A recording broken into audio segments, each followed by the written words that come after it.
Then methods of the collecting job and access information का जो first method हम पढ़ने लगे हैं वो है इंटरव्यू का। इंफॉर्मेशन सोर्सेज यानी आप इंटरव्यू किस किस से ले सकते हैं। आप जो पोजीशन वेकेंट है जिसकी आपने फिल करना है उसके बारे में नॉलेज रखने वाले किसी भी एक अकेले एम्प्लॉय से भी आप ले सकते हैं।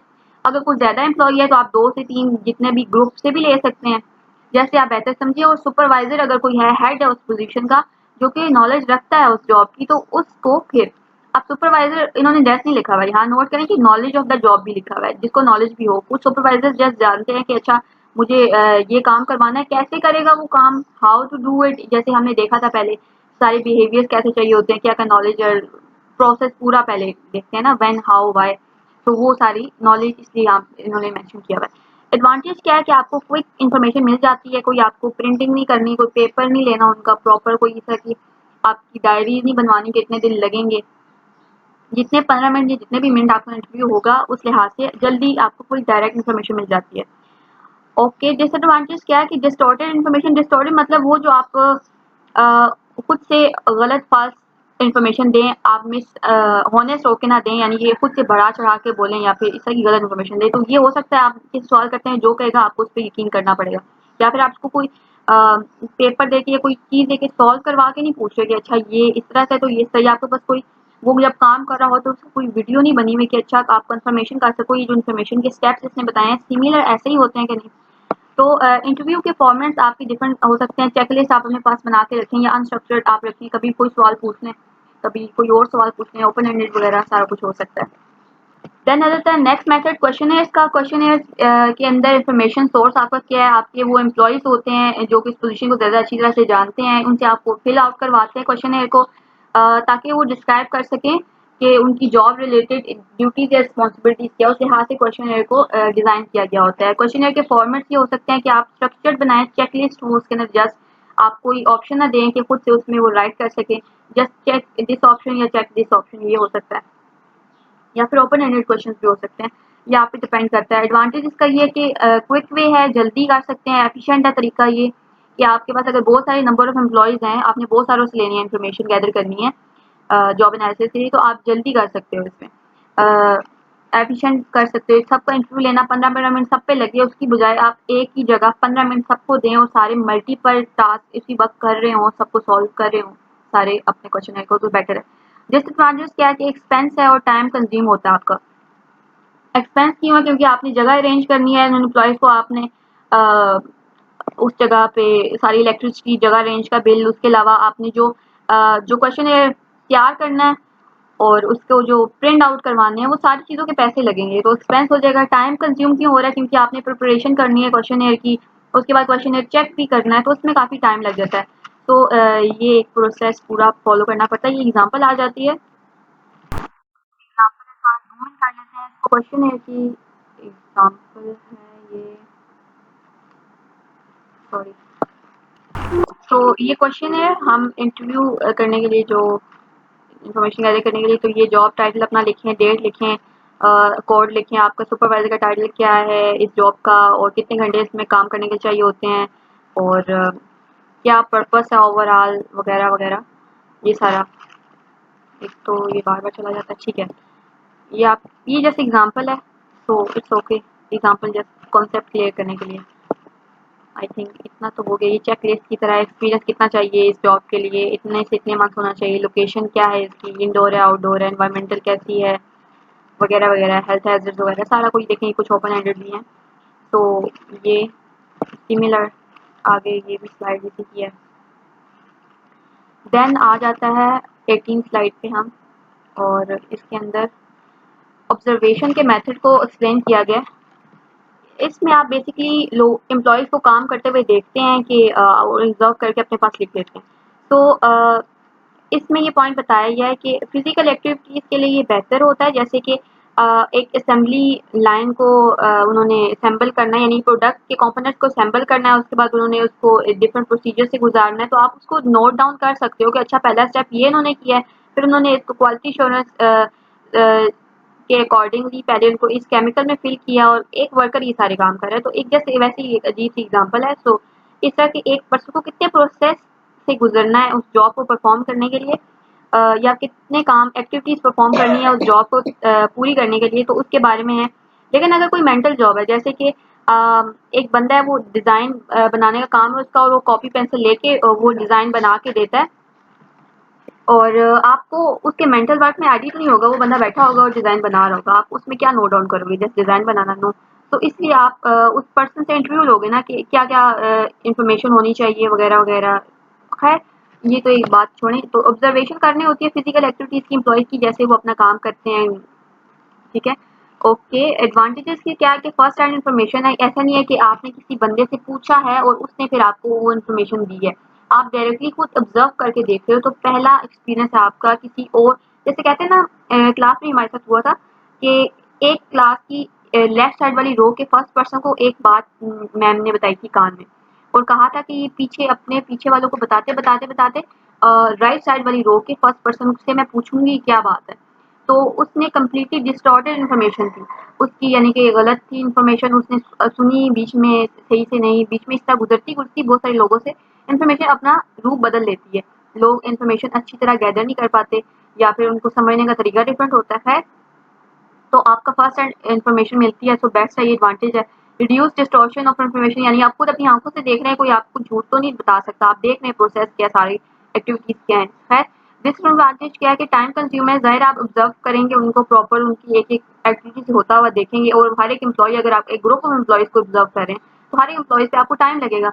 देन इसके अलावा reactivity response distort employ behaviour. अब इसमें एग्जांपल ये है कि फॉर एग्जांपल अगर आप नर्स की पोजीशन के लिए देख रहे हो और नर्स को ऑब्जर्व कर रहे हो, तो अगर कुछ ऐसी सिचुएशन है, जैसे कि एग्जांपल बताया गया बताई गई है कि एक नर्स को अगर आप जो इमरजेंसी को सिर्फ हैंडल करती है, अगर कोई इमरजेंसी ऐसी आती नहीं है, तो फिर ये डिसएडवांटेज है कि आप उसका रिएक्टिव रिस्पॉन्स नहीं देख पाओगे, ताकि आप वो नोट डाउन कर सको। और इसके अलावा डिफिकल्टी होती है अगर आप इंटायर जॉब साइकिल को इसको कैप्चर करो, जैसे डिजाइन ड्रॉ करना है, तो आपको वो तो ड्रॉ करता ही नजर आएगा, लेकिन उसके लिए क्या प्रॉपर उसने पहले स्टेप्स किए हैं और वगैरह वगैरह, एचआरएम के बंदे को तो नहीं पता होगा ना कि उसने जो स्केच बनाया डिजाइन के प्रोसेस में उसने पहले कौन कौन से कंपोनेंट्स वगैरह की नॉलेज हासिल की है, पहले कौन कौन से स्टेंसिल्स यूज किए हैं, तो कौन कौन से टूल्स वगैरह की हद तक उसे पता होगा, लेकिन उसको आगे डिटेल में नहीं पता होगा, तो कंप्लीट जॉब साइकिल को कैप्चर करने में डिफिकल्टी होगी, जिस तरह okay. High level of mental activity है तो भी इसको इन्फॉर्मेशन सही नहीं मिलेगी, वही बात बताई। अच्छा, एक और डिसएडवांटेज भी होती है कि अगर तो एक पर्सन काम कर रहा है, तो नॉर्मल हालात में उसके ऊपर कोई ऑब्जर्वेशन करने के लिए खड़ा नहीं हुआ हुआ, तो वो ठीक करेगा, लेकिन जब इंस्पेक्शन होती है ना, तो हर कोई इंसान इस तरह होके काम करता है, ठीक है, अब मुझे ये काम इस तरह से करना होगा प्रॉपर रूल्स एंड रेगुलेशन के ज़रिए, और ये थोड़ी 4-5 चीज़ें वो खुद से लगा के वो बताता है। तो वो जो ओरिजिनल रिस्पॉन्स होता है थोड़ा बहुत शायद वो होता है कि आपको ना नज़र आए, यानी कि जैसे इमरजेंसी के लिए बताया गया था रिएक्टिविटी रिस्पॉन्स, वो आपको हो सकता है ना नज़र आए उस वक़्त। चलें, नेक्स्ट आ गया participant diaries and log.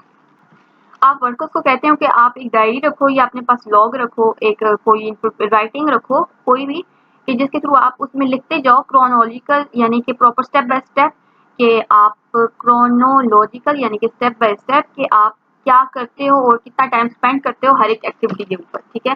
Workers को आप ये कहते हो, तो एडवांटेज का ये है कि आपको कंप्लीट पिक्चर मिलेगी जॉब की, जैसे वो पिछले में कहा था डिजाइन वाले का, ठीक है, उसमें इशू हो जाता है, या फिर आपको पता है कि नर्सेज वाले का कि वो उस वक्त आपको रिएक्टिविटी रिस्पॉन्स आपको नजर ना आया है, कोई सा की इमरजेंसी नहीं हुई, तो उनको एटलीस्ट आइडिया तो होता है कि उन्होंने प्रॉपर स्टेप बाय स्टेप कितने करने होते हैं, और आपको इस तरह प्रॉपर उनको वहाँ फिजिकली ऑब्जर्व नहीं करना होता, तो कभी भी करके आपको दे सकते हैं।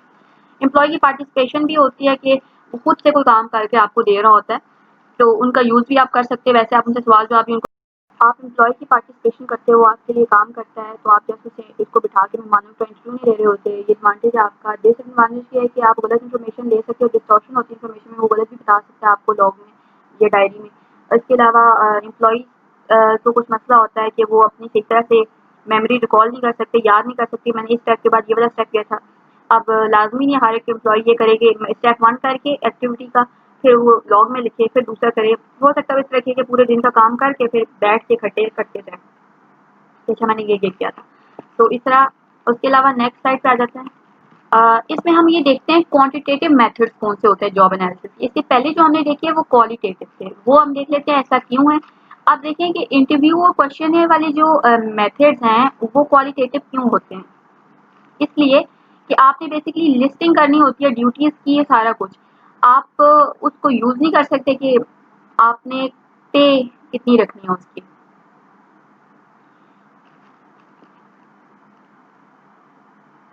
तो अगर आप ये कहें जैसे कि आप जॉब ए के अंदर आपने 5 काम करने हैं, जॉब बी के अंदर आपने 7 काम करने हैं, तो आप जॉब 7 वाले को ज़्यादा पे देंगे? नहीं, ये आप उस लिहाज से क्वालिटेटिव के बेस पे नहीं कर सकते हो। इसके लिए क्वांटिटेटिव करना पड़ेगा जिसमें आप ये कंफर्म कर सको अच्छा जॉब ए ज़्यादा चैलेंजिंग है जॉब बी से, तो इसलिए जॉब बी के मुकाबले में जॉब ए को पे भी ज़्यादा देना चाहिए।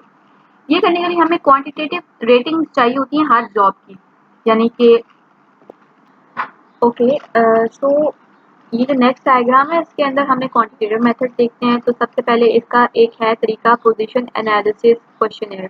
इसको PAQ भी कहा जाता है। इसमें बेसिकली ये हमारे पास एक क्वेश्चनर की टाइप है जो कि क्वांटिटेटिव जॉब एनालिसिस के तौर पर सिर्फ यूज की जाती है और इसके अंदर 194 आइटम्स होते हैं या रिटन मटेरियल्स होते हैं जो बेसिकली एक खास रोल या एक्टिविटी को रिप्रेजेंट कर होते हैं जॉब के अंदर। अब जो आइटम्स होते हैं इन 5 में से किसी एक से बिलोंग करते हैं वो 194 आइटम्स। तो कुछ आइटम इसमें डिसीजन मेकिंग के लिहाज से होते हैं, कुछ परफॉर्मिंग स्किल्स एक्टिविटीज के लिहाज से होते हैं, कुछ फिजिकली एक्टिव के लिहाज से होते हैं, कुछ ऑपरेटिंग व्हीकल या इक्विपमेंट तक के बाकी सारे। तो एक इसकी ये एग्जांपल है, ये हमें स्लाइड में भी दी हुई है, मैं यहाँ से आपको दिखा रही हूँ, वहाँ से जूम इन करना प्रॉब्लम है। तो ये एक एग्जांपल है इस तरह के क्वेश्चन इसमें गिवन होते हैं। तो इसमें आप जस्ट लिखते जाते हो इन आइटम्स को लिहाज से और उसके बाद फाइनल PAQ स्टोर जो स्कोर होता है कि हम एक एक क्वेश्चन के अंदर कितने सॉरी एक एक ये 5 बेसिक एक्टिविटीज है ना PAQ की, फॉर एग्जाम्पल 1 के अंदर 10 बिलोंग करते हैं आइटम, तो उसमें से कितने आपके वाले में इम्प्लीमेंट हो रहे हैं आपकी जॉब पोजीशन में। तो उस लिहाज से इन सबको एंड में कैलकुलेट करने का मेथड होता है जिससे आपको पता चल जाता है स्कोर जो कि आपको रेटिंग बताता है बेसिकली। तो इट्स बेटर देन कि आप क्वालिटेटिव यूज करो और लिस्टिंग कर लो जस्ट जॉब की। तो नेक्स्ट है department of labour DOL procedure. ये एक आपका प्रोसीजर है जो कि किया है US डिपार्टमेंट ऑफ लेबर ने। उन्होंने शुरू में क्या किया था कि एक्सपर्ट्स जो थे उनके डिपार्टमेंट के, उन्होंने जितने भी जॉब एनालिसिस परफॉर्म की थी उनके रिजल्ट को कंपाइल करके उन्होंने एक जॉब डिस्क्रिप्शन की डिक्शनरी टाइप बना दी थी जिसको बाइबल ऑफ जॉब डिस्क्रिप्शन भी वो मानते हैं कि यानी कि इससे हमें करेक्ट और बेस सोर्स है ये हमारी जॉब डिस्क्रिप्शन का। तो इससे हमें इंफॉर्मेशन मिलती है कि हम किस तरह से रेटिंग करें। ये नेक्स्ट एग्जांपल दी हुई है यहाँ पे भी, ये देखें अगली साइड के अंदर, जैसे कि बेसिक एक्टिविटीज हैं ये कुछ। तो आपकी जॉब की एक्टिविटीज जिस तरह से डिपेंड करती हैं आपने वो देखनी है। फॉर एग्जांपल अगर आपकी जॉब है रिसेप्शनिस्ट की या क्लर्क की, तो 5, 6, 7 उसका काम है डेटा के साथ अकॉर्डिंगली कॉपी करने का और पीपल के साथ क्लर्क या फिर रिसेप्शनिस्ट क्या करेगा, स्पीकिंग या सिग्नलिंग करेगा और थिंग्स को हैंडल करना बेसिकली। तो ये 3 चीज़ों के एतबार से बेसिक एक्टिविटीज यानी एक पर्सन जो करता है वो डेटा के एतबार से किस लेवल की करता है, पीपल के एतबार से किस लेवल की करता है, इस लिहाज से हमने किसी भी चीज़ को पॉइंट आउट करना कि परसेंटेज उसकी क्या है।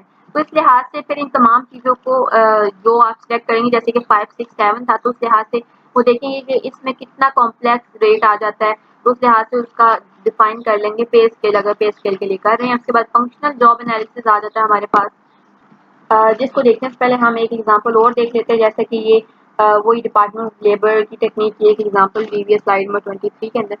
तो फंक्शनल जॉब एनालिसिस के अंदर हम फंक्शनल बेस पे देख लेते हैं कितना एक ऑर्गेनाइजेशन के अंदर कितनी हद तक इन्वॉल्व होकर काम कर रहा है। इसमें डिटेल में ना बुक में अवेलेबल है और ना मुझे वैसे मिला, तो जस्ट को यहीं तक समझते हैं। जिस तरह से हमने इससे पहले ये वाली डायग्राम पढ़ी कि एक डेटा के लिहाज से उसका कितना लेवल का फंक्शन है, पीपल के लिहाज से किस लेवल का फंक्शन उसने परफॉर्म करना है, इस तरह से सेट हमारे पास प्रॉपर बना होता है कि जिसके थ्रू हम रेटिंग करते हैं कि उसने हर एक इक्विपमेंट जो जॉब में, अगर फॉर एग्जांपल कुछ जॉब में उसने डेटा के साथ ही जस्ट करना है एक्ट, और डेटा पीपल आइटम थिंग्स के अलावा कुछ चीज़ें और भी हो सकती हैं अगर, तो उस लिहाज से ये फंक्शन जॉब एनालिसिस करते हैं खुद से बना के। तो देन आ जाता है इंटरनेट बेस्ड एनालिसिस। इसके अंदर ये करता है कि फॉर एग्जांपल अगर आपकी कंपनी में एम्प्लॉई वो नहीं मौजूद और आपकी किसी और ब्रांच में वो एम्प्लॉई मौजूद है जो कि आउटसाइड द कंट्री आपकी ब्रांच है, तो आप वहाँ से प्लेन टिकट करवा के जा तो नहीं सकते। तो क्वेश्चन है तो इंटरव्यू के अंदर जो कुछ ड्रॉबैक्स है जिसमें आप फेस टू फेस इंटरव्यू और ऑब्जर्वेशन जो होती है वो टाइम टेकिंग होती है, तो वो आप नहीं कर सकते। तो आप क्या करते हैं कि जियोग्राफिकली जो एम्प्लॉयज कहीं भी मौजूद हैं उनके थ्रू ले सकते हैं। जैसे कि मैंने आपको एग्जांपल दी, उनकी कहीं और मुल्क में ब्रांच है उसके थ्रू, या फिर किसी और कंपनी में सिमिलर पोस्ट के थ्रू है, तो वो क्या करते हैं फॉर्म भेज देते हैं उनको और क्वेश्चन बना के ऑनलाइन नेट के थ्रू और उनसे इन्फॉर्मेशन गैदर कर लेते हैं। या फिर इस तरह की इन्फॉर्मेशन अवेलेबल होती है इंटरनेट के ऊपर, डिफरेंट वेबसाइट्स हैं, मैं आपको आगे बताऊंगी, ओ नेट वगैरह। तो इससे एक फ़ायदा ये होता है कि आप स्टैंडर्ड फॉर्मेट में इन्फॉर्मेशन हासिल कर लेते हैं और ये एक जगह नहीं होते, जियोग्राफिकली डिस्पर्स होते हैं, डिफरेंट जगह पर मौजूद होते हैं एम्प्लॉयज उन सब से। तो आपका टाइम कम लगता है क्योंकि फेस टू फेस इंटरव्यू में आपको नहीं होता, आपने जस्ट भेजना होता है और अगले आपको भेज के वापस कर देते हैं, उसमें ये भी नहीं, पैसे भी नहीं लगते कि आपने ट्रेनिंग करवानी है वगैरह वगैरह। पर इंफॉर्मेशन आपकी मिनिमल इंटरवेंशन या गाइडेंस के थ्रू होती है, यानी कि आप ऐसा नहीं होता कि आप उनको प्रॉपरली ऑब्जर्व कर रहे हो तो वो आपके डर से, इंस्पेक्शन के डर से थोड़ा आगे पीछे करके या सही तरह से थोड़ा कॉन्शियस होकर काम कर रहे हैं, तो उस लिहाज से नहीं होती बात। इसके अलावा ओ नेट के बारे में बताया गया है। ओ नेट बेसिकली क्या है इसकी सबसे पहले देख लेते हैं। ओ नेट कहा जाता है ऑक्यूपेशनल इंफॉर्मेशन नेटवर्क को। एक ये फ्री ऑनलाइन डेटाबेस है जिसके अंदर बहुत ज़्यादा इस तरह की एनालाइज हुई हुई इंफॉर्मेशन मौजूद है, डिफरेंट पोजीशंस के लिहाज से, डिफरेंट ऑक्यूपेशंस के लिहाज से, जो कि जॉब सीकर्स को, बिजनेसेस को और स्टूडेंट्स को हेल्प करती है अंडरस्टैंड करने में कि किस तरह से काम की पोस्टिंग की पोजीशन के ऊपर आपकी एक्टिविटीज परफॉर्म हो रही है। तो ये बेसिकली डेटा डिस्क्रिप्टर्स है और डिस्क्रिप्टर्स का मतलब क्या है, वजाहत वगैरह। तो इसलिए डेटा की वजाहत की डिफरेंट कैटेगरीज इसके ऊपर अवेलेबल होती है जो एक पोजीशन को डिफरेंट तरीके से वाजिया करके आपको बता रहे होते हैं कि इसमें इस ऑक्यूपेशन के लिए ये एक्टिविटी आपको चाहिए, तो ये प्रॉपर एक इनका डेटाबेस है। तो ये सारी इसकी कैटेगरीज है, information input category, interacting category, इसमें आप देख सकते हो कि कितनी इंफॉर्मेशन के लिहाज से, गेटिंग इंफॉर्मेशन के लिहाज से, ऑब्जर्विंग, रिसीविंग और डिफरेंट लेवल किस तरह के होने चाहिए एक्टिविटीज की कैटेगरीज को उस तरह से रेटिंग करके आप देख सकते हैं। तो ये एक और तरीका है इंटरनेट के थ्रू। एक तो आप उन एम्प्लॉइज को खुद कर सकते हो, दूसरा आप इस तरह के डेटा बेसिस से कलेक्ट कर सकते हो चीज़ें। इसके अलावा हमारा काम जॉब एनालिसिस का ख़त्म हो गया। अब आ जाते हैं जॉब डिस्क्रिप्शन के ऊपर, जो कि मैं नेक्स्ट स्लाइड से स्टार्ट करती हूँ। जॉब डिस्क्रिप्शन के अंदर जॉब आइडेंटिफिकेशन, सबसे पहले तो आपने टाइटल लिखना है कि जॉब किस बारे में है और इसके मुताबिक आगे चीज़ें हम पढ़ेंगे। जॉब समरी में आप बताते हैं कि जॉब में क्या करना होता है, इसमें आपने चीज़ें सेल करनी है, इस तरह की आप फॉर एग्जाम्पल सेल्समैन की जॉब है उसके लिए लिख सकते हैं। रिस्पॉन्सिबिलिटी और ड्यूटीज़ के अंदर आपने लिखनी है कि आपने इस लेवल की हद तक अपनी क्वालिटी वर्क देना है, यानी कि आपने ज़्यादा से ज़्यादा सेल्स करनी है और आपकी ड्यूटी ये है कि आप टाइमली रिस्पॉन्ड करें, इस तरह की डिफरेंट चीज़ें ड्यूटीज़ वगैरह में। और अथॉरिटी ऑफ इंक्यूबमेंट, यानी कि जो आपका बंदा एम्प्लॉय काम कर रहा है उसकी अथॉरिटी की जो पोस्ट की पोजीशन की जो ऑफर की गई है, ये क्या अगर इस पे आप आते हैं तो ये क्या इसके पास अथॉरिटी है करने की, क्या ये कोई सबऑर्डिनेट अपना हायर कर सकता है खुद से, या फिर इस तरह की वगैरह कोई ये अप्रूव कर सकता है कोई इस तरह का डॉक्यूमेंट, इस तरह की खास हद तक जो इसको अथॉरिटी जिन चीज़ों की हासिल होगी वो वगैरह बताई जाएगी। स्टैंडर्ड ऑफ परफॉर्मेंस, जैसे हमने आगे पढ़ा परफॉर्मेंस के स्टैंडर्ड किस लेवल के चाहिए और सारा कुछ। वर्किंग कंडीशंस क्या होंगी, हम किस तरह के हालात में काम करेंगे, क्या काम करना होगा, आवर्स वगैरह एंड डिफरेंट और चीज़ें। जॉब स्पेसिफिकेशन, ये आपके पास क्या क्या नॉलेज और एजुकेशन लेवल होना चाहिए। वैसे जॉब स्पेसिफिकेशन इधर तो नहीं आना चाहिए ना, राइट, ये तो एक अलग से पार्ट है, लेकिन एक ऐड के अंदर जॉब डिस्क्रिप्शन और जॉब स्पेसिफिकेशन सारा कुछ होता है, तो आई थिंक उस लिहाज से उन्होंने कहा गया है कि एक ऐड के अंदर ये सारे यूनिट्स होते हैं, तो शायद मिस्टेक कर गए। खैर चलिए नेक्स्ट देते हैं। जॉब डिस्क्रिप्शन के बारे में बताया गया कि जॉब आइडेंटिफिकेशन में इसमें ये वाले पॉइंट्स आपने मेंशन करने होते हैं अगर तो इस साथ कनेक्ट करती है आपकी जॉब के साथ कि जॉब का टाइटल क्या है, जैसे कि marketing sales person. FLSA status section क्या है ये बताता है। ये बेसिकली आपका फेयर लेबर स्टैंडर्ड है, यानी कि किसी के साथ आप कोई डिस्क्रिमिनेशन कर रही है या फिर किसी को ज़्यादा आप फेवर देके कोई काम तो नहीं कर रही। जैसे कि कुछ हद तक अगर एक बंदे की तनख्वाह सालाना इतनी है तो वो उसको टैक्स नहीं अदा करना पड़ेगा, उसकी पे में से टैक्स नहीं कटेगा, या फिर ऐसा कि डिफरेंट और उसको दी जाती है, या फिर ओवर टाइम उसको नहीं करना पड़ेगा, या फिर उसका मिनिमम वेज की प्रोविजन की जैसे मैंने अभी बताई टैक्स वगैरह की, ताकि डिफरेंट चीज़ें के बारे में बताया जाता है कि ये एग्जाम्ड है कि नहीं एग्जाम्ड, और प्रिपरेशन डेट इसके बारे में बताई जाती है कि आपने कब करनी है ये। अच्छा सॉरी, प्रिपरेशन डेट का मेरे ख्याल में ये है कि आपने जिस दिन प्रिपेयर की थी या फिर आप इंटरव्यू देने के लिए अप्लाई करने के लिए उसकी प्रिपरेशन डेट आपकी फाइनल बताते हैं। ये मुझे आई एम नॉट श्योर, बस ये डेट के मुतालिक है, चाहे आप वो अप्लाई करने की डेट हो या इस तरह से कुछ। और ये प्रिपेयर के बारे में इंफॉर्मेशन है कि आप प्रिपेयर करेंगे तो आपको क्या कहा, आई डोंट नो। ये वाले 2 पॉइंट्स मुझे इतने क्लियर नहीं है। चलें, जॉब समरी, ये basically nature of the job बताता है कि किस तरह का काम है, जैसे कि आपने ये क्वालिटी अप्रूव करना है और अच्छी तरह से ये काम करना है वगैरह वगैरह। मेजर फंक्शनल एक्टिविटीज बता देते हैं इसके अंदर। रिलेशनशिप्स के अंदर ये पॉइंट्स आते हैं कि आपने किसको रिपोर्ट करना है। एग्जाम्पल मैं बताती हूँ, जैसे ये देखिए, आप लिखते हैं कि report to vice president of the employ relation करना है। सुपरवाइज इसको कौन करेगा, जैसे यहाँ पे देखिए supervise work outside the company. ये सारे पॉइंट्स लिखे हुए हैं कि ह्यूमन रिसोर्स क्लर्क इसको सुपरवाइज करेगा, ये लोग इसको सुपरवाइज करेंगे। वर्क फ्लो बता रहे हैं बेसिकली सबऑर्डिनेट और सारे रिलेशनशिप इसके, और जो हेड्स हैं वो कौन कौन होंगे, और आउटसाइड द कंपनी इसको किससे डील करना पड़ेगा वगैरह वगैरह। तो सारे रिलेशन बता दिए गए हैं। रिस्पॉन्सिबिलिटीज और ड्यूटीज में मेजर रिस्पॉन्सिबिलिटी और ड्यूटीज बताती है जो एसेंशियल फंक्शन है। यहाँ पे तो हमने जस्ट मेजर बता दी थी ओवरऑल, ऐसी जॉब की समरी समझाने के लिए, जॉब के मुतालिक कॉन्ट्रैक्ट समझाने के लिए। यहाँ पे रिस्पॉन्सिबिलिटीज और ड्यूटीज के लिहाज से एसेंशियल फंक्शन बता देने हैं। डिसीजन मेकिंग अथॉरिटी उसके पास कितनी है वो भी बतानी है, जैसे हमने इनकम्बेंट अथॉरिटी ऑफ इनकम्बेंट पढ़ा था पीछे। डायरेक्ट सुपरविजन किसकी होगी के साथ, और या इसके किसके साथ होगी, बजटरी लिमिटेशन क्या होगी, ताकि थोड़ी क्रिटिकल इन्फॉर्मेशन बता देंगे। Standard of performance and working condition के आप जॉब करने सक्सेसफुली इसके लिए क्या क्या चाहिए होगा आपको, हम आपसे क्या मांगते हैं, आपकी किस हद तक क्वालिटी जॉब परफॉर्मेंस दें। जैसे कि यहाँ पे एग्जांपल है, आप ये नहीं लिख सकते कि अपना बेस्ट करें, ठीक है, ये इतना इनफ गाइडेंस प्रोवाइड नहीं करता। आपको इस तरह की स्टेटमेंट लिखनी चाहिए कि मैं तब आपसे कम्प्लीटली सेटिस्फाइड हूँगा जब आप आगे आप जो आपकी स्टेटमेंट है, जब आप इतनी परसेंटेज तक मुझे फीडबैक देंगे या फिर वगैरह वगैरह, वो आगे आप कंपनी पे डिपेंड करता है। तो ये एग्जांपल है इसकी। जैसे फिर नेक्स्ट पे आ जाते हैं, ये छोटी सी एग्जांपल दी हुई है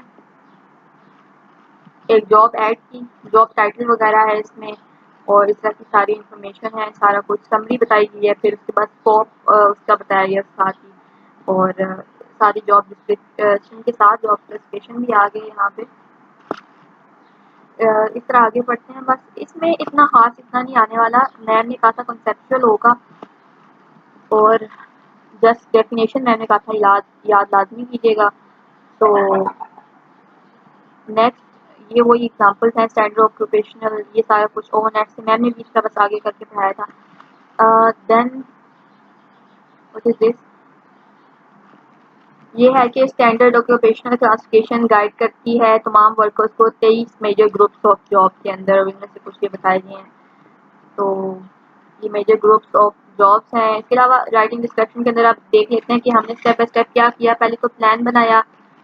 अच्छा, ये वाली हम स्टेप्स जो बता रहे हैं ये आपको ओ नेट के थ्रू बता रहे हैं, जैसे कि ये बुक में बताया गया है कि जो अभी आपको जॉब डिस्क्रिप्शन बताई जा रही है ओ नेट का इस्तेमाल करके आपके साथ करते हैं। फर्स्ट स्टेप आप प्लान बनाते हैं कि कौन सी जॉब आपने अपने डिपार्टमेंट या कंपनी में आपने इस पे काम करना है। तो बेसिकली आपने पहले प्लान बनाना है कौन सी वाली जॉब अभी आपको पोजीशन जिस पे आपने काम करना है जो वैकेंट है, या फिर अगर आप खुद से ही देखना चाहते हैं कि हमारी कंपनी अच्छे से काम नहीं कर रही, हमें कोई नई पोजीशन पे एक बंदा लाना चाहिए जो करके हमारी कंपनी को एफिशिएंटली काम करने में मदद दे, तो आप वो डिसाइड कर लेते हैं प्लान सबसे पहले। उसके बाद ऑर्गेनाइजेशनल चार्ट बनाते हैं, अगर तो आप नई पोजीशन ऐड कर रहे हैं, अगर नई पोजीशन ऐड नहीं करें तो पुरानी पोजीशन पे ही कि उसकी सबऑर्डिनेट और हेड कौन होगा वगैरह वगैरह। तो उसके बाद आप सिंप्लीफाइड जॉब एनालिसिस का क्वेश्चन कर लेते हैं यूज, जिसमें जिसके थ्रू आप जो अपने पास रखते हैं और ओनेट का ये डेटाबेस यूज करते हुए वहाँ से आप इंफॉर्मेशन गैदर करते रहते हैं। आप देखते रहते हैं कि आपको कौन सा यूज करना चाहिए, जॉब डिस्क्रिप्शन का पैटर्न या कौन सी चीज़ें आपको चाहिए। तो इसके अलावा फिर आप ह्यूमन रिक्वायरमेंट्स कंपाइल करने के बाद जॉब डिस्क्रिप्शन फाइल कर देते हैं। खैर ये इतना इंपॉर्टेंट नहीं है, अगर समझ नहीं भी आया बस ये याद रख लें, इट्स नथिंग इम्पोर्टेंट। मैंने इतना इस पर फोकस नहीं किया था वैसे भी। तो ये एक एग्जाम्पल है उसकी। नेक्स्ट पे आ जाते हैं, using on net for writing job description, ये बाद में ये लिख रहे हैं, तो आगे स्लाइड मैम ने जैसे सेंड किया वो भी हुई है। चलें राइटिंग जॉब स्पेसिफिकेशन पे आ जाते हैं फाइनली। अच्छा, इसमें हम देखते हैं कि ह्यूमन ट्रेट्स और एक्सपीरियंस कौन से हमें चाहिए इस ताकि वो ऐसे पर्सन जिसके पास ह्यूमन ट्रेट्स और एक्सपीरियंस हो ये काम अच्छे से कर सके। अब इसको जब हम जज कर रहे होते हैं हमारे पास 3 तरह की तरीके आ जाते हैं जिससे हम जज कर सकते हैं। अगर तो हम ट्रेन पर्सन के लिए ये चेक करें, ट्रेन मतलब वो लोग जो जिनके पास पास्ट एक्सपीरियंस मौजूद है, जैसे कि हम इश्तिहार में लिखते हैं कि हमें स्पेसिफाइड स्पेसिफिकेशन ये है कि 12 साल का एक्सपीरियंस हो उसके पास या 3 साल का एक्सपीरियंस हो।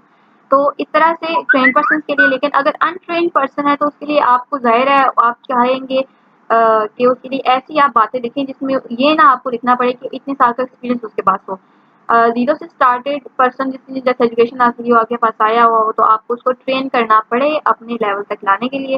फिर उसके लिए आप उसकी पर्सनल ट्रेड्स पे जाते हो, कैरेक्टरिस्टिक्स पे जाते हो, लर्निंग बिहेवियर, मोटिवेशनल या फिर जो भी है हमने जैसे ट्रेड्स पढ़ी वो लिखते वगैरह। जॉब स्पेसिफिकेशन, अच्छा ये हम ट्रेन के लिए भी लिख सकते हैं लेकिन इसके लिए कुछ स्पेशल एगर एक्स्ट्रा लिखते हैं। तो job specification based on judgement, तो पहले तो आपके पास एक लिस्ट आ जाती है जॉब एक्टिविटीज़ की, ड्यूटीज़ की, तो आप उसके ऊपर खुद अपनी जजमेंट से भी कर सकते हैं अच्छा ये काम करने के लिए मुझे इस लेवल का बंदा चाहिए। जैसे कि क्लरिकल काम करना है तो आप अपनी तरफ से सोचेंगे अच्छा मुझे एक ऐसा बंदा चाहिए जिसको सिर्फ कंप्यूटर ऑपरेट करना आता हो, बस एमएस वर्ड यूज़ करना आता हो, जो भी सॉफ्टवेयर यूज़ है जजमेंट की बेस पे। लेकिन कुछ मामलों में जजमेंट खाली काम नहीं करती, तो आपको प्रॉपर स्टैटिस्टिकल एनालिसिस यूज़ करने के बाद आपको स्पेसिफिकेशन का इस्तेमाल करना पड़ता है। और स्टैटिस्टिकल एनालिसिस मतलब कि आप ये वेबसाइट्स वगैरह यूज़ करते हैं, ओनेट वगैरह ये डिफरेंट, और उसके थ्रू आप ये करते हैं। ठीक हो गया। नेक्स्ट, अच्छा ओनेट की यूज़ करने के साथ साथ आप खुद से कोई इस तरह की देख सकते हैं टेक्निक्स को कि आप अपने कुछ आपके वर्कर्स हैं और आप उनको कहते हैं कि इस तरह का जॉब परफॉर्म करें, उनमें चेंजेस करके देखते हैं और पुरानी और नई जॉब की क्वालिटी के ऊपर उनको कंपैरिजन करते हैं कि अच्छा ये नई स्किल जो हमने इनको सिखाई है इसके बाद क्या इन्होंने काम ज़्यादा अच्छा किया, तो वो वाली स्किल भी वो स्पेसिफिकेशन में लिख देते हैं नेक्स्ट ऐड के अंदर। तो इस तरह के डिफरेंट आप परफॉर्म कर सकते हैं। ये स्टैटिस्टिकल अप्रोच के अंदर वही बताया गया है कि आप जॉब को पहले एनालाइज करें कि फर्स्ट ऑफ ऑल एनालाइज करने के लिए जॉब को देखेंगे कौन सी जॉब करनी है, डिसाइड करेंगे जॉब की परफॉर्मेंस किस हद तक हमने इसको एनालाइज करना है, और उसके बाद आप चेक करेंगे कि ओके ये वाली जॉब हमारी ऑलरेडी इतना बेनिफिट दे रही है, इतनी परफॉर्मेंस है। उसके बाद आप सेकंड स्टेप पे कि सिलेक्ट करते हैं कुछ ट्रेड को, कुछ कैरेक्टरिस्टिक को, कुछ चीज़ों को कि अच्छा ये चीज़ें ऐड हो जाएं तो ये हमारी ऑलरेडी जो परफॉर्मेंस है उसमें ज़्यादा एडअप करके हमें ज़्यादा परफॉर्मेंस इंक्रीज दे दी।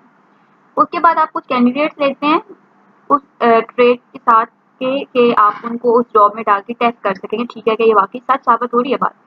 देन उसके बाद कैंडिडेट्स की आप पिछली और अगली जॉब परफॉर्मेंस को चेक करते हैं कि कोई चेंज आएगा नहीं, और स्टैटिस्टिकली लास्ट स्टेप में आप एनालाइज कर लेते हैं रिलेशनशिप ह्यूमन ट्रेड की, जैसे कोई फ़र्क पड़ा है अगर जॉब परफॉर्मेंस में तो ये आपकी रिलेशनशिप बन जाती है कि ये फ़र्क पड़ा है। Job analysis in worker empowered world, इसके अंदर ये है कि आपके ऑलरेडी एम्प्लॉयज़ अगर हैं तो आप उनको किस तरह से उनकी जॉब को बेहतर कर सकते हैं। और फॉर एग्जांपल आपकी जॉब एनालिसिस परफॉर्म हुई पड़ी है, आपने एक पोजीशन के लिए की थी, तो उनको आप ऑलरेडी जो वर्कर्स आपके हैं उसमें किस तरह यूज़ कर सकते हैं। किस तरह यूज़ कर सकते हैं आपका एक सबसे पहले जॉब रोटेशन देख लेते हैं। फॉर एग्जांपल आपका एक एम्प्लॉय है जो मार्केटिंग डिपार्टमेंट में काम करता है, लेकिन आपको लगता है कि नहीं इसकी जो स्किल्स हैं वो एचआरएम में ज़्यादा बेहतर रहेंगी या आपको वहाँ ज़रूरत है उस बंदे की, तो आप उसको उस जॉब से हटा के एचआरएम के अंदर पोस्टिंग कर देते हो। It's not a promotion, rotating is not a promotion, ये जस्ट मूव करते हो आप एक पोजीशन से दूसरी पोजीशन के अंदर उस पर्सन को। देन आ जाता है जॉब इनरिचमेंट। जॉब इनरिचमेंट के अंदर ये होता है कि आप एक पर्सन की जॉब के अंदर एडिशनल स्किल्स आप इस तरह से ऐड करते हो कि उसके लिए अपॉर्चुनिटीज ज़्यादा पैदा हो जाती है प्रमोशन की। जैसे कि एक वर्कर लेवल 1 पे था और अगर उसके पास कुछ स्किल्स लेवल 2 की आ जाएँ तो जब प्रमोशन की टाइम आएगा तो वो प्रमोट हो जाएगा उस वक्त। तो वो क्या करते हैं उसको एक्स्ट्रा काम दे देते हैं लेवल 2 वाला थोड़ा सा, और या लेवल 2 वाले बंदे के साथ 1-2 घंटे उसका कहते हैं कि इसके साथ तुम जाकर काम करो या वगैरह, उसकी रिस्पॉन्सिबिलिटी ज़्यादा बढ़ा देते हैं। तो इस तरह क्या होता है कि उसके लिए अपॉर्चुनिटीज़ इंक्रीज़ हो जाती है प्रमोशन की और डिफरेंट चीज़ों की, उसको एक्स्ट्रा जॉब देने की वजह से। उसकी जॉब को एनरिच कर देते हैं बेसिकली। जॉब एनलार्जमेंट में जस्ट सिंपल ये करते हैं कि आपको एक्स्ट्रा काम दे देते हैं जस्ट, और इसमें कोई प्रमोशन या उस तरह का लिहाज का सीन नहीं होता, ये जस्ट एनलार्ज कर देते हैं आपकी जॉब को, ज़्यादा काम दे देते हैं। और ये सेम लेवल पे देते हैं, यानी कि ऐसा नहीं है कि लेवल 1 का था तो लेवल 2 का काम किया, ऐसा नहीं है। इसमें ये है कि लेवल 1 का ही काम कर रहा था लेकिन लेवल 1 का थोड़ा एक्स्ट्रा काम करने को दे दिया गया है, या फिर कुछ एडिशनल चीज़ें लेवल 1 में ऐड की गई हैं तो कहा गया वो भी करो, या फिर इस तरह से और ही लेवल 1 की डिफरेंट काम को असाइन किसी को किया गया। इसमें वर्टिकल असाइनिंग है कि इस अपर लेवल की चीज़ों को इसको असाइन किया जाएगा ताकि इसके आगे प्रमोट होने के चांसेस बढ़े, और रोटेशन को एक चीज़ से उठा के कंप्लीटली दूसरी चीज़ में डाल देना है। अच्छा, आगे करने से पहले थोड़ा बहुत एग्जांपल एक देख लेते हैं जॉब एनलार्जमेंट की। एक एग्जांपल है, ये रिसेप्शनिस्ट है बेसिकली। ये एक ही काम कर रही है 2 सालों से और ये बोर हो गई है, ठीक है। बेसिकली ये काम करती कि ये कस्टमर इंक्वायरीज को हैंडल कर रही थी और फ्रंट डेस्क पे कॉल वगैरह करने का काम इसका था। शी गेट बोर्ड और इसने डिस्कस की प्रॉब्लम एचआर मैनेजर के साथ कि तो वो इसने इसका हल ये निकाला कि थोड़ी सी एक्स्ट्रा इसको चीज़ें दे दी करने को, जॉब एनलार्जमेंट कर दी ताकि उसकी जॉब प्रोफाइल ज़्यादा इंटरेस्टिंग लगे और वो बोर ना हो, उसको ज़्यादा टास्क दे दिए। जो टास्क उसकी ऐड थे हो गए जॉब प्रोफाइल के अंदर, वो इस तरह के हो गए कि इंटरेक्ट करे वो क्लाइंट्स के साथ भी, जस्ट अटेंडिंग कॉल तक तक था उसका पहले, और अब वो क्या करे कि टॉक करे क्लाइंट के साथ भी, और आउटबाउंड कॉल खुद करके न्यू कस्टमर्स को भी वो अपनी कंपनी की तरफ ला सकती है। पहले तो वो हद इस हद तक था कि जो कॉल्स है उसको अटेंड करना है, बट अब उसे एक्स्ट्रा जॉब उसी की हद तक दे दी है। आगे प्रमोट वगैरह कुछ नहीं। जॉब एनरिचमेंट एक ह्यूमन रिसोर्स एग्जीक्यूटिव है, वो बेसिकली रिस्पॉन्सिबल है कि वो मेंटेन करे तमाम एम्प्लॉयज़ के रिकॉर्ड को और कॉल करे कैंडिडेट्स को इंटरव्यू वगैरह के लिए, जब भी उसे एचआर मैनेजर के करने को।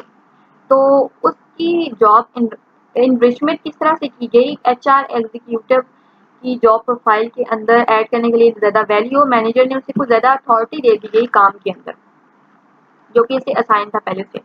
वो क्या अथॉरिटी थी, जैसे कि वो एम्प्लॉयज़ के फंड्स की डिटेल को कीप करने के साथ साथ वो अकाउंट्स डिपार्टमेंट के साथ भी कनेक्ट रहे, उनको प्रोवाइड करे तमाम चीज़ जो वो उनको क्वेरीज हों। उसके साथ साथ वो प्रोविडेंट फंड ऑफिस से भी कांटेक्ट में रहे, और कोई भी इनिशियल अगर स्क्रीनिंग या कुछ ज़रूरत पड़ती है इंटरव्यूज़ की, वो जस्ट कॉल ना करे बल्कि उनके इंटरव्यूज़ करने में भी हिस्सा ले। तो ये इसको मैनेजर की हद तक पहुँचने के लिए जिसे मैनेजर इंटरव्यू लेता है, ठीक है। तो ये बेसिकली इंटरव्यू बीच में खुद भी लेना स्टार्ट हो रहा है, तो इससे इसके अंदर अथॉरिटी और अकाउंटेबिलिटी आ रही है, जिसकी वजह से ज़्यादा एफिशिएंट, कॉन्फिडेंट और सेटिस्फाई विद द जॉब इस साथ हो रहा है। तो इस वजह से ये काम हमने एक एग्जाम्पल देखी।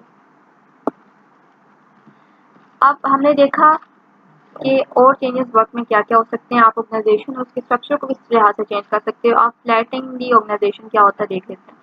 इसमें बेसिकली आप मैनेजमेंट लेवल और स्टाफ लेवल के दरमियान कोई अगर लेवल है हायरार्की का, सबऑर्डिनेट्स का, वो ख़त्म कर देते हैं। जैसे कि ये यहाँ पे बहुत सारी हायरार्की लेवल्स हैं डिफरेंट, और इस बंदे की बात यहाँ तक डिफरेंट लोगों के होश से गुजरती है।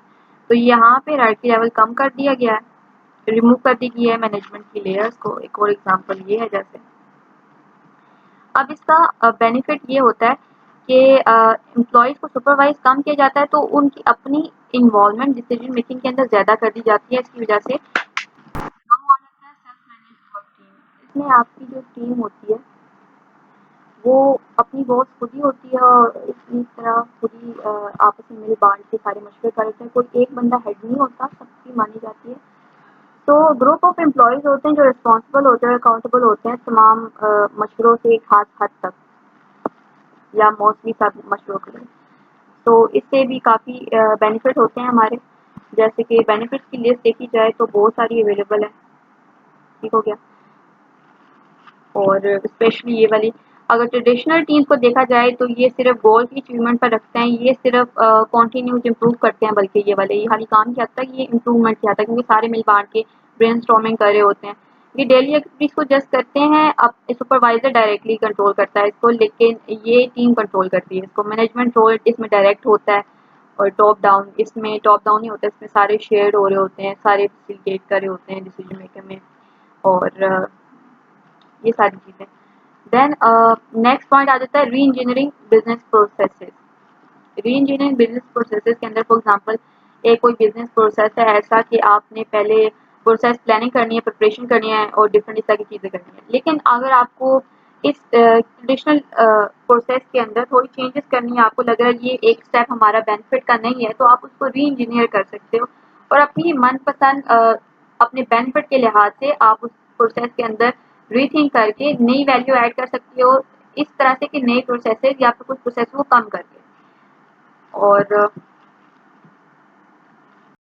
अभी हमारे पास second type of job analysis आ गई है। इससे पिछली जो हमने जॉब एनालिसिस देखी थी वो कुछ इस तरह की थी कि टास्क बेस्ड थी, वो हम उसमें जस्ट वो ड्यूटीज और वो सारी एक्टिविटीज लिस्ट बना लेते थे और रिस्पॉन्सिबिलिटीज थी कि उसकी बुनियाद पे हमने उसको एनालाइज करना है, हम वो इन्फॉर्मेशन गैदर करते थे जो इन तीन चीज़ों के सराउंड घूमती हो।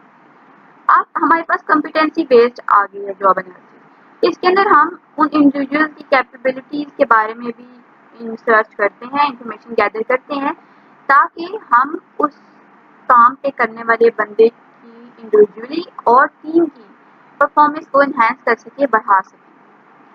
जैसे कि यहाँ बताया गया है कॉम्पिटेंसी बेसिकली वर्ड क्या होता है, इसका मतलब क्या होता है। कॉम्पिटेंसी लफ्ज का मतलब होता है काबिलियत, अहलियत। तो अब अहलियत और काबिलियत की बुनियाद पे हम जॉब एनालाइज करेंगे। इससे पहले हमने टास्क की बुनियाद पे किया, उस काम की बुनियाद पे किया जो कि हमने जिसके लिए जॉब एनालाइज परफॉर्म कर रहे हैं। एक पोजीशन है उसके लिए हमने जॉब एनालाइज परफॉर्म किया, तो हम देखेंगे कि ये काम क्या करता है, उस काम को मेन फोकस रखेंगे। नाउ हम अपने उस वर्कर के ऊपर भी मेन फोकस रख रहे हैं जो कि वहाँ पे आके जॉब करेगा या फिर जो जॉब करे वहाँ पे उस जॉब के लिए हमें चाहिए। सो कॉम्पिटेंसी बेस्ड जॉब एनालिसिस में कॉम्पिटेंसी सबसे पहले क्या आती है, ये उस पर्सन की कैरेक्टरिस्टिक्स होती हैं, ट्रेड्स होती हैं जो कि अनेबल करती हैं कि वो जॉब को अच्छे तरीके से परफॉर्म कर सके या फिर परफॉर्म कर सके।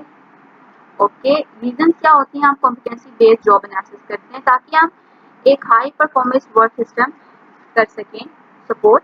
हाई परफॉर्मेंस वर्क सिस्टम क्या होता है, ये एक राइट कॉम्बिनेशन होता है आपकी तमाम रिसोर्सेज का, जैसे कि पीपल, टेक्नोलॉजी या ऑर्गेनाइजेशन स्ट्रक्चर जैसे आप बनाएं, इस तरह से तमाम चीज़ों का फुल यूज होता है अपॉर्चुनिटीज का, ताकि आप फुल पीक पे एफिशिएंटली काम कर सकें, अपनी ऑर्गेनाइजेशन के गोल अचीव कर सकें। सो इंटरकनेक्टेड ये ह्यूमन रिसोर्स प्रैक्टिसेस होती है, जैसे कि आप ह्यूमन रिसोर्स को खुद ही प्रैक्टिस करता है डिफरेंट, कि वो लॉ के साथ भी चेक बैलेंस कर रहा है, ईओ लॉ के साथ कंप्लायंस कर रहा है, सिलेक्शन, ट्रेनिंग एंड एवरीथिंग। तो ये सारे इंटरकनेक्टेड सारी प्रैक्टिसेस होती हैं, तो इसलिए वो तमाम इस तरह से सारी प्रैक्टिसेस करते हैं कि सही तरह से कॉम्बिनेशन इन चीज़ों का बनाकर एफिशिएंट यूज़ कर सकें। तो basically high performance work system support करने के लिए चाहिए होता है हमें कॉम्पिटेंसी बेस्ड जॉब एनालिसिस, क्योंकि आपके पास अगर मल्टी स्किल्ड पर्सन होगा तो वो बेटर है इसलिए कि आपके पास सिर्फ एक ही स्किल करने वाला पर्सन हो। आप उस जॉब के लिए सिर्फ ये नहीं कह सकते हो एनालाइज करते वक्त कि अच्छा ये काम कर सकता हो, ऐसा बंदा हमें चाहिए, ये टास्क बस हमने करवाना है, बल्कि वक्त गुजरने के साथ साथ आपकी ऑर्गेनाइजेशन के चेंजेस आती हैं बहुत सारी, आपकी टेक्नोलॉजी चेंज हो सकती है, आपकी विजन में थोड़ी तब्दीली आ सकती है, आपकी रिक्वायरमेंट क्या है आपकी एम्प्लॉइज से वो चेंज हो सकती है। आप हो सकता है आपकी जॉब के अंदर थोड़ी एडिशनल चीज़ें डाल दें, उसको ट्रेन कर सकें, उसके अंदर मल्टी स्किल सेट आ सके या हो पहले से मौजूद ऐसी उसके अंदर एट्रीब्यूट के वो मल्टी स्किल सेट आगे ऑब्टेन भी कर सके, हासिल भी कर सके। कुछ लोग होते हैं जो ट्रेनिंग करके भी कोई फ़ायदा नहीं होता क्योंकि उनके अंदर ऐसी स्किल्स नहीं होती कि वो इसको आगे कर सकें मज़ीद काम पे। खैर, तो इस तरह की हमें ये ज़रूरत है ताकि हम सपोर्ट कर सकें सिस्टम को स्ट्रेटजिकली फोकस जॉब डिस्क्रिप्शन, ताकि हम अपने प्रॉपर लाया अमल पूरा कर सकें, प्लान कर सकें प्रॉपरली स्ट्रेटजिकली, ये डिस्क्रिप्शन इस तरह की हो तो इससे हमें ये बेनिफिट होंगे फ्यूचर में एंड एवरीथिंग।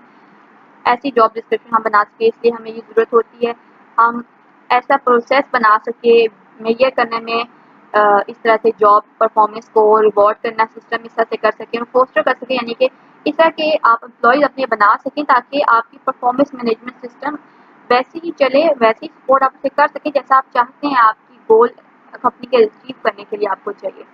तो इसमें डिफरेंट तरह की कॉम्पिटेंसीज होती हैं, जैसे कि जनरल कॉम्पिटेंसी हमने देखा, यहाँ पे बुक से मैं आपको साथ साथ दिखा रही हूँ। तो जनरल कॉम्पिटेंसी के अंदर क्या कुछ आता है, रीडिंग राइटिंग आ जाता है, जैसे कि लीडरशिप कॉम्पिटेंसी, लीडरशिप के लिहाज से काबिलियत क्या कैसी होनी चाहिए, लीडरशिप उसके अंदर हो, उसके अंदर स्ट्रेटेजिक थिंकिंग हो।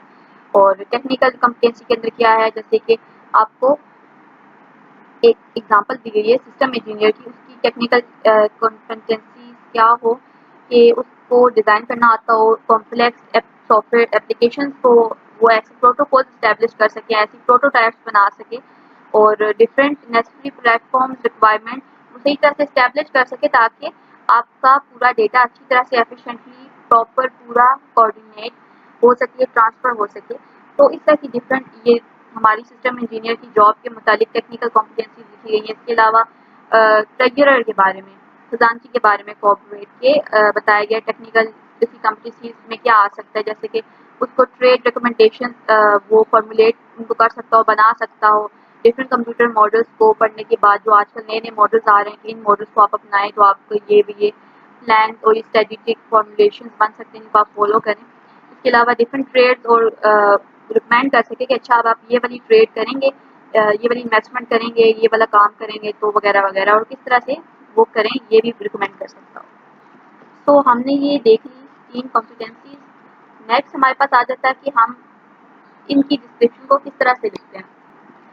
आप किस तरह से जॉब डिस्क्रिप्शन लिखते हैं उसका प्रोसेस एक्सप्लेन किया गया है। आप जॉब इंक्रीमेंट्स का इंटरव्यू लेते हैं, ये कौन होते हैं जो करंट उस जॉब पे होते हैं या फिर उससे सिमिलर पर्सन जो कि उस जॉब को अच्छी तरह से जानता है, उससे और सुपरवाइजर से उनके आप इंटरव्यू लेते हैं। उसमें आप वो ओपन एंडेड क्वेश्चन कर सकते हैं उनकी जॉब रिस्पॉन्सिबिलिटी और एक्टिविटीज़ के मतलब, और इस तरह के डिफरेंट इंसिडेंट्स के बारे में पूछ सकते हैं, जिसकी वजह से आपको पता चल जाए कि इस जॉब को सक्सेसफुली परफॉर्म करने के लिए क्या क्या करना क्रिटिकल परफॉर्म करना ज़रूरी है। तो ये तो आपने अभी सोचा होगा कि ये तो बिल्कुल वही ट्रेडिशनल टास्क बेस के मुताबिक, इसमें डिफरेंस क्या है। यहाँ तक ये सिमिलैरिटी खत्म होती है, अब आता है डिफरेंस। आप जब भी ये लिस्ट कंपाइल कर रहे होते हैं जॉब ड्यूटीज की, तो आप उनसे ये नहीं कहते अच्छा इसमें क्या करना होगा। आप जस्ट उनसे इस सवाल को इस तरह से करते हैं कि हम अगर ये जॉब कॉम्पिटेंटली परफॉर्म करना चाहते हैं तो जो ये जॉब करे उसको क्या करने के काबिल होना चाहिए। आप इस तरह के क्वेश्चन पूछते हैं, आप जस्ट ये नहीं पूछते टू द पॉइंट अच्छा ये इसको काम आता हो। आप पर्सन को फोकस रखते हैं, आप उसकी सारी स्किल्स को फोकस रखते हैं, ताकि आप अपनी नॉलेज इस जॉब की जो उसको है वो इसको अच्छा सा इस्तेमाल करके आपको बता सके कि क्या किस तरह का बंदा, काबिलियत वाला बंदा हमें चाहिए। और इसके अलावा आप ओनेट एक डेटाबेस है ऑनलाइन, उसके थ्रू भी यूज़ कर सकते हैं। इसके अलावा डिफरेंट ओनेट की तरह और डेटा बैंक्स भी है जिसका इस्तेमाल करके आप कर सकते हैं ये काम।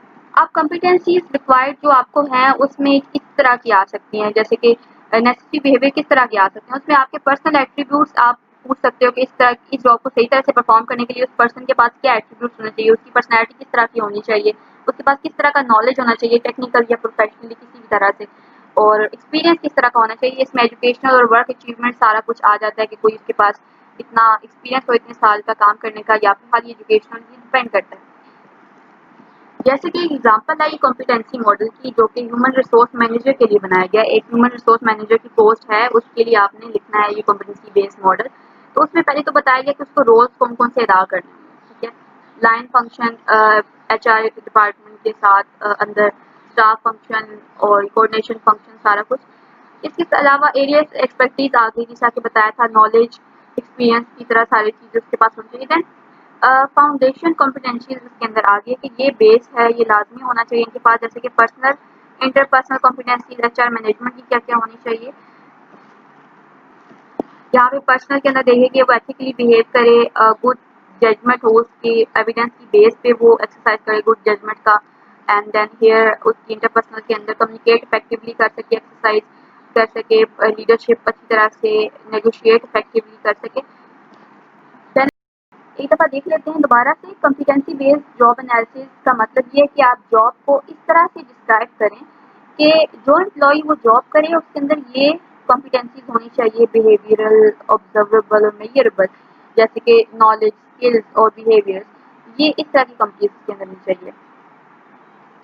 देन ट्रेडिशनली जो के अंदर जस्ट मोर जॉब फोकस है, where are this job duties या रिस्पॉन्सिबिलिटीज पॉइंटिंग टू।